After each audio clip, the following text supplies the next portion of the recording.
ဆိုရင်ငါတို့ကဆက်လိုက်ရှင်းကျဲ85နဲ့ဆက်လိုက်နော်ရတယ်မဆောက်ရရတယ်အဲ့ဒါဆိုရင်ပတ်တန်ရဲ့ဒီဘက်ထိပ်ကိုပြီးစီရမှာဆက်တယ်ကိုခါကို38နဲ့ဆွဲနေကိုရောင်းရင်းကျဲကိုကျတော့85နဲ့ဆက်မယ်နော်အဲ့ဒီဘက်မှာပြီးစီရနေတဲ့ကြောင်းမှာဆက်တာထားတယ်အဲ့ဒါနဲ့ဆိုချမ်းပါအဲ့ဒါနဲ့ဒီဘက်ချမ်းကိုလည်းလည်းပြီးစီရမှာဆက်တယ်အောက်ကိုကျတော့5စီရမှာဆက်နေမယ်နော်ပြီးပြီးနဲ့လည်းရတော့ဘာဝင်အင်းဒီဥစ္စာမင်းရမင်းရဘောကနေဆက်ရဘယ်လိုဆက်ရလဲအဲ့တော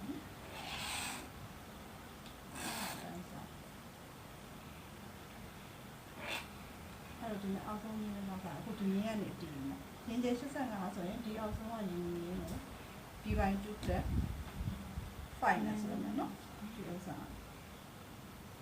ဒီပိုင်း2တက်5အခုမှရင်ကျရ85နဲ့ဆိုနေတာကပိကားကျမရှိဘူးနော်တခါလေးရေးလိုက်တော့နော်အဖြစ်40ခွန်တော့မှာရ40ခွန်တော့မှာဒီညင်းလေးဒီညင်းမှာ40ခွန်တော့မှာမှတ်လိုက်နော်သူကဒီပိုင်း2တက်ပါ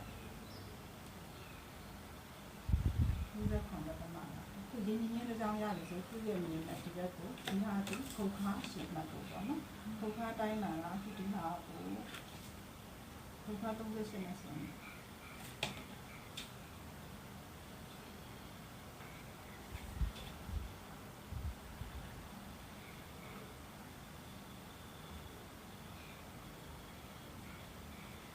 ဒီဟာလေးဒီဟာတောင်းမှန်ကြနော်ဒီဟာတောင်းဆို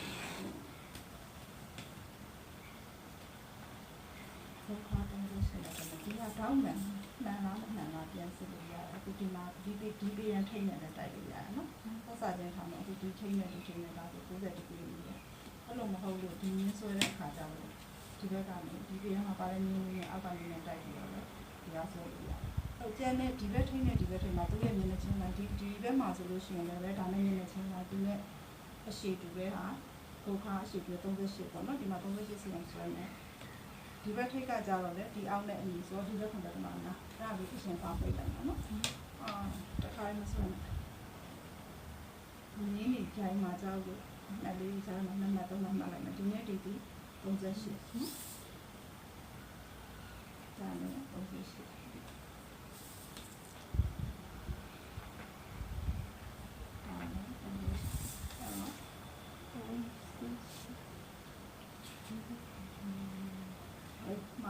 ဒီ40ခွန်တော့မှာ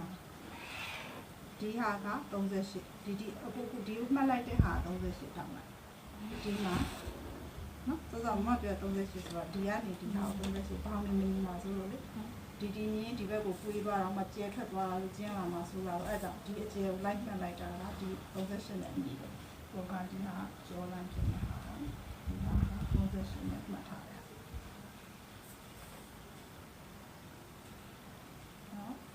ဒီ38နဲ့မှတ်ထားရပုံမှာဒါဒီနဲ့အတူတူဆိုတော့40ခွန်တော့5ပါနော်ပေါင်းပြီးဒီတော့ဆက်ဆက်ပွေးပါပါဒါ40ခွန်တော့5ဒီကျန်တဲ့ဟာလေး38ပတိရှိရမှာပြန်စစ်ပေါ့နော်အခုဒီဟာလေးထောင်းလိုက်နှစ်ချက်3ချက်တိုင်းထားရင်အဲ့ဒါမဟုတ်ပါဘူးဒီကောင်လေးရမှာပဲဆိုတော့နော်ဒီကောင်လေးမှာအခုဒီဟာပုံလေးကြီးကဒီပိုင်း2+5ဆိုတော့ဒီတစ်ချောင်းဒီပိုင်း2+5ပုံလေးကြီးတစ်ချောင်းချထားတဲ့ဟာဒီပေါင်းဖက်ဖို့အတွက်ဆိုတော့ဒါပြီးသွားပြီပေါ့နော်အဲ့ဒါပြင်ဒုတိယပုံလေးကြီးကဒီပိုင်း6+7အဲ့ဒါကြဘယ်ကသူ့ရဲ့ရလက်ကိုဘယ်ကမှတ်မလဲဒီဘက်ထိပ်ကနေပြီးတော့ဒီအောက်ကိုအပေါ်ထိပ်ကနေအောက်ကိုပြန်မှတ်မယ်နော်ဒီပိုင်း6+7ရတဲ့အဖြစ်မှတ်မယ်ဒီပိုင်း6+7ဒီတွက်ထားတဲ့အဖြစ်ရှိတယ်23တက္ကမခွန်လာဒီကံကြာနေမှာဆိုတော့တွက်ထားတယ်23တက္ကမခွန်လာဒီဘက်ကိုလည်း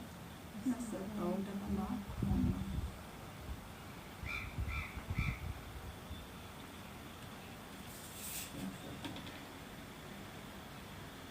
ဒီ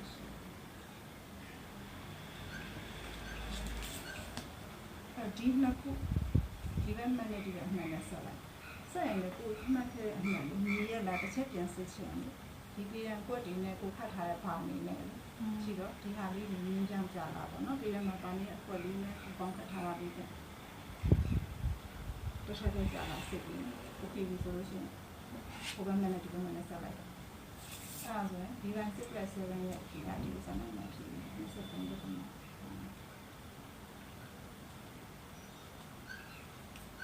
ဒါပြီးနောက်ပုံလေးတစ်ခုရှိတယ်ဒီဘက်ကြီးလက်2.5သူ့ရဲ့ရလက်ကိုဘယ်မှာမှတ်မှာလဲဒီဟာဒီရင်းရင်းဖြစ်မဲ့ line ပေါ့နော်ဒါခါ line ဖြစ်နေဒီမှာဖြစ်တဲ့ချက်ရေးလိုက်မယ်ဒီမှာစစ်တပ်ကိုဖန်ထားတာဒီမှာစစ်လက်1.5ဒီဟာကရင်းကျ85မှာဆိုနေနော်ဒီမှာစစ်လက်1.5က2.7ဆက်တော့မှာသူ့ရဲ့ရတဲ့ရတဲ့ကို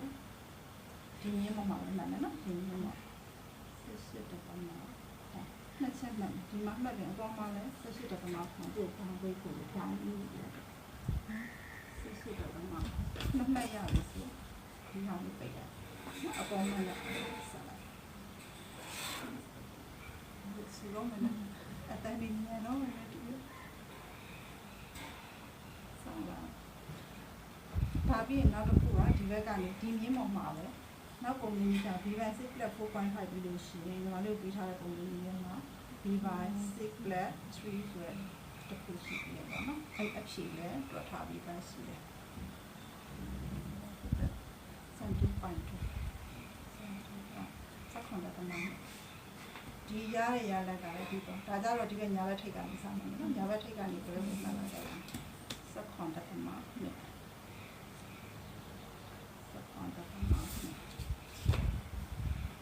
ပိတ်မှဖြစ်တဲ့အတွက်အပေါ်မှာလည်းစက်ခွန်တမနဲ့ဆက်မှာနော်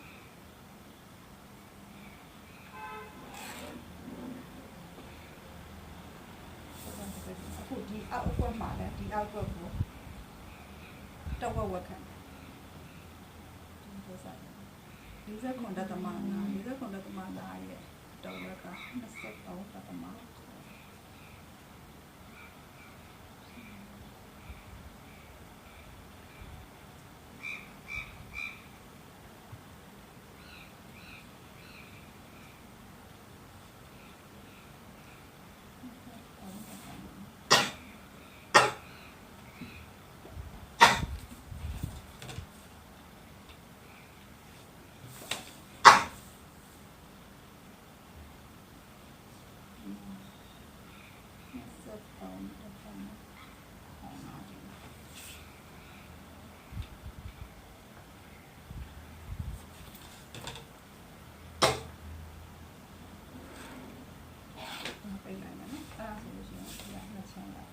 ဒီဘက်ဒီပတန်ကိုဒီဘက်ချမ်းကိုနောက်ချမ်းနေတယ်ဒီဘက်ချမ်းကိုရှင်းချမ်းနေတယ်နော်နောက်ချမ်းရင်စားဆိုနောက်ချမ်းရင်စားဆိုမယ်နောက်ပြီးတော့ပုံနေနေထားကြရရှိပြီးတော့ဒီဘက်20 + 2.9အဲ့ဒါကြီးရတယ်ဖြစ်ဒီပုံမှာပါမယ်ပုံမှာလေးတွေနဲ့တော့ပါပါဒီဘက်20 +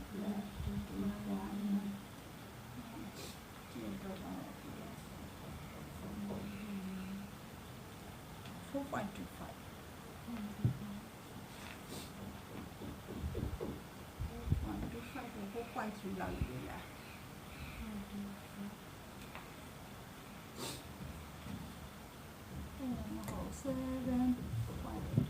4.25 က ဒီဘိုင်းbrand ဟို20ပဲရှိတယ်85 20နဲ့စားထားတဲ့အဖြေပဲရှိတယ်သူ့ကို 2.9 ထပ်ပါ2.9 ထပ်ပါလိုက်တော့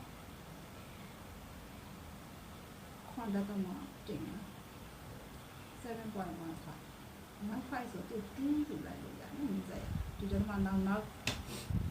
တက်မှာနှစ်တက်မှာနောက်ကမနေရ5ဆိုလို့ရှိရင်ရှေ့ဟာကို1 pound လို့ရတယ်အခု7.2လိုက်4.25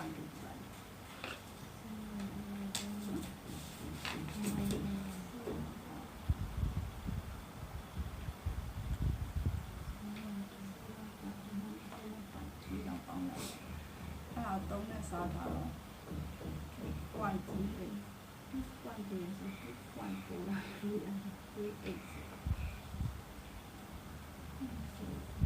ဒီလာလို့ပုံလို့2.4 လာပြီနော်အဲ့တော့နိုင်အောင်မှတ်ထားတယ်2.4သူ့တဘော2.4ဒီဟာကဒါ3နိုင်ပိုင်းလိုက်တာနော်ဒီပိုင်း20 plus 2.9 ဟာဒီဒီပိုင်း20ဒီပိုင်း20က 4.25 ရအဲ့ဒါ2.9ထပ်အောင်7.15ရတယ်သူ့သုံးပုံပုံလိုက်တယ်နော်ဒီဟာလေးသုံးပုံပုံလိုက်တာသုံးပုံပုံတော့တဘော2.4ထားကြတာ2.4ရတယ်တွေ့ရရတယ်ဒီတပုံကလေးကိုမှဒီနေ့မှမှာဟုတ်ပါဘူးအုံးလို့ဆိုပြထားမယ်2.4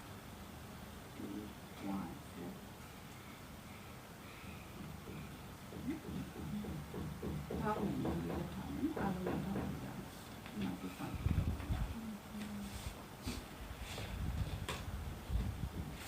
ဒီဟာလေးလည်းတစ်ခါထားပါတော့ဒီဟာလည်းဘောက်ပေါက်လို့ထားရပါတယ်ဒီမဲ့လေးရပါတော့ဒီရှိရတဲ့ပုံနဲ့ဒီနည်းမဲ့ဒီနည်းပြောင်းလေးတိုင်းလေးယူလိုက်သူ့လည်းမဝိုက်ခဲ့တော့အချောင်လေးပဲဒီမှတ်ကလည်းဒီထောင်ထားတဲ့အမှတ်လေးနဲ့ဆက်လိုက်ဒီလိုတော့ပြရတယ်အပြင်ပခုံးရတော့ခေါင်းရင်းတော့လည်းဒီပေါင်ပိတ်ထားတဲ့ဒီမျိုးပေါ်မှာပဲဒီတပုံကဒီနည်းအောက်ကိုချောက်နော်ဒီကတော့ဒီပုံက2.4ဆိုတော့2.4အဲ့တော့ဒီနည်းနဲ့ဒီနည်းနဲ့အပေါ်ထောင်ထားတဲ့ထိပ်လေးနဲ့ဒီနည်းကနေအောက်ကိုချထားတဲ့တပုံနဲ့ဒီနည်းဆွဲလိုက်မယ်နော်အဲ့ဒါပြီးတော့ပခုံးမျိုးဖြစ်လာမယ်ပခုံးမျိုးကိုဒီ point မှာမရက်ကြလည်းကြော်ဆွဲလိုက်မယ်နော်ဒီအထောင်မျိုးကြော်ဆွဲခဲ့ဒီဘက်ချမ်းဒီပေါ်မှာကဒါနောက်ကျောကျဆွဲမယ်ရင်ပေါ့နော်ဒီဘက်ကဟာကျနောက်ကျောကျပြီးတူဆွဲမယ်ရင်ဒီဘက်ကကျတော့ရှေ့ရင်ကျဆွဲမယ်အဲ့တော့အခုဒီဖြတ်မြင်းလေးထွက်လာပြီဆိုလို့ရှိရင်ဒီမြင်းနဲ့ပေရန်ထိန်နဲ့တိုက်လိုက်ပြီးဒီနားလေးကိုလေးထောင်းမယ်ပေရန်လေးရင်ချလိုက်ရင်အပေါ်တူးပြီးတော့တူးစီရင်ထိတဲ့နေရာဖြစ်အခုဒီဟာဆိုရင်ထိသွားပြီပေါ့ပေရန်ထိတ်ကလည်းဒီမြင်းမှထိတယ်အပေါ်တိုးပြီးယူသွားလိုက်တဲ့ဟာလည်းဒီမှာ 2cm နဲ့ဒီရလာတဲ့နည်းနဲ့ထိရ point ရောက်ပါတယ်။အဲ့ထိရနေရာလေးတစ်ချက်မှတ်ခဲ့နော်။မှတ်ခဲ့ပြီးတော့သူ့ကိုလည်းပေါင်းသိပ်ထည့်လိုက်။တွေ့ရင်တော့ဒီလိုနော်ဒီဟာလေးတောင်းနေကြအောင်။ဒီလာနော်။ဟုတ်လားဒီနောက်အခုဒီရင်မြင်းနဲ့ဒီ 2cm ထိတဲ့မြင်းလေးနဲ့တော့ဝမ်းမှတ်ရှာ။အခုတိုင်းကြည့်တာ20.4ရှိတယ်20.4ဆိုတော့10.2ဘာဒီတော့ဝက်မှတ်ဒီဟာကိုအောင်ထားမဆွဲတော့ရှုပ်မှာနော်ဒီနဲ့ပေါ့နော်အခုဒီ2cmထိတဲ့မြင်းကနေပြီးတော့2cmထိတဲ့မြင်းနဲ့ဒီမြင်းနဲ့ဈားတဲ့ကိုတော့ဝက်မှတ်ရှာထားတာနော်ဒီမှတ်လေးသူတော့ဝက်မှတ်ရဲ့အောက်ကို 2.5 နောက်တစ်ခါထပ်ရှာဒီနောက်မှဒီအမှတ်ပြအကူဒီကွာဓာတ်တက်လေးနဲ့ဆွဲပြအောင်နော်ဒီကတော့အမှတ်မိတာမင်းနော်တော့လေးကိုထားရှိလိုက်အခုဒီမှတ်ကြီးချရအောင်ပြီးလို့ရှိရင်ငါဒီချမ်းမှာအခုဒီမှာအကုန်ပြည့်ပြည့်ကြံနေရတယ်ပေါင်းပိတ်ထားတော့ရှင်အောက်မှာကြံနေတဲ့အပိုင်းဒါလေးတိုင်းကြည့်လိုက်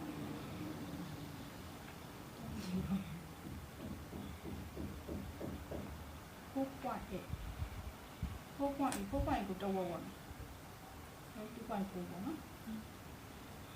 2.4ကိုတော့ဝမှတ်နေတယ်စမ်းပြီးမှတ်ထားလိုက်ဒီတော့ဝကသူ့ရဲ့တော့ဝက2.5တက်ချက်လာပြီးမှတ်ထားလိုက်နောက်စမ်းမှတ်ထားတယ်ဟိုမှာတော့ဒီတိုင်းပိုင်းမပေးဘူးမပေးခဲ့မှမှတ်နေနော်ဒီမှာတော့ဘောဒီမှာတင်ချတယ်ရှေ့ကျမ်းမှာလည်း300ရရှိတယ်နာမည်လေးတစ်ခုပေးချင်လို့ပြောပြပါနော်ဒီ data လေးနဲ့နိုင်တယ်နော်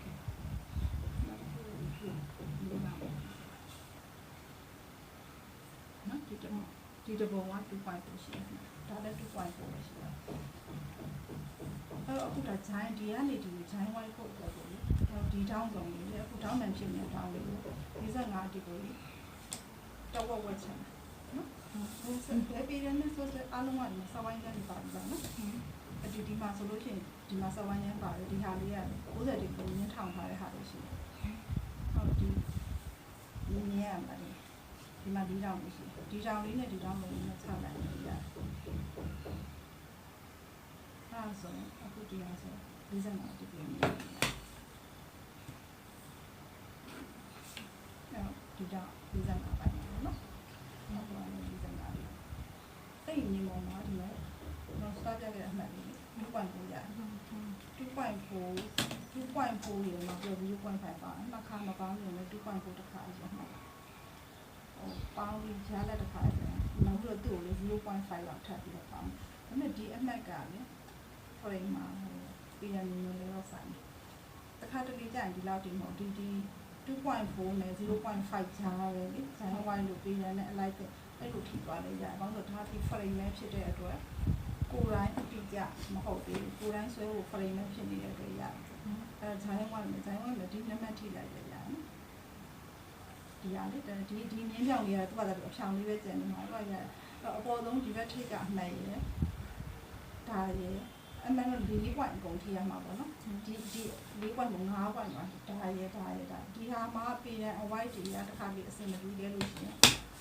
သူ့အဖြောင်တိုင်းထားခဲ့လို့ရတယ်အထုပ်လေးတိုင်းထားခဲ့လို့ရတယ်တိတ်မကွာတော့ပြည်ရန်ကြီးချလိုက်လည်းမကွာအခုဒီလိုမျိုးဆိုလို့ရှိရင်ဒီထိတ်ကလည်းထိတယ်ဒီမှာလည်းထိတယ်ဒါလည်းထိတယ်အခု 0.5 ချက်ထားတဲ့ဟာလည်းထိတယ်ဒီမှာလည်းထိတယ်ပေါ့နော်ကျုပ်ကိုယ်တိုင်ကြရင်နည်းနည်းလေးဒီနားလေးကလေ0.5တိုးထားတဲ့အထိမရောက်တဲ့ဟာလေးတွေရှိတယ်တချို့ပြည်တယ်အဝိုက်ကတခုမှဆွဲလိုက်နော်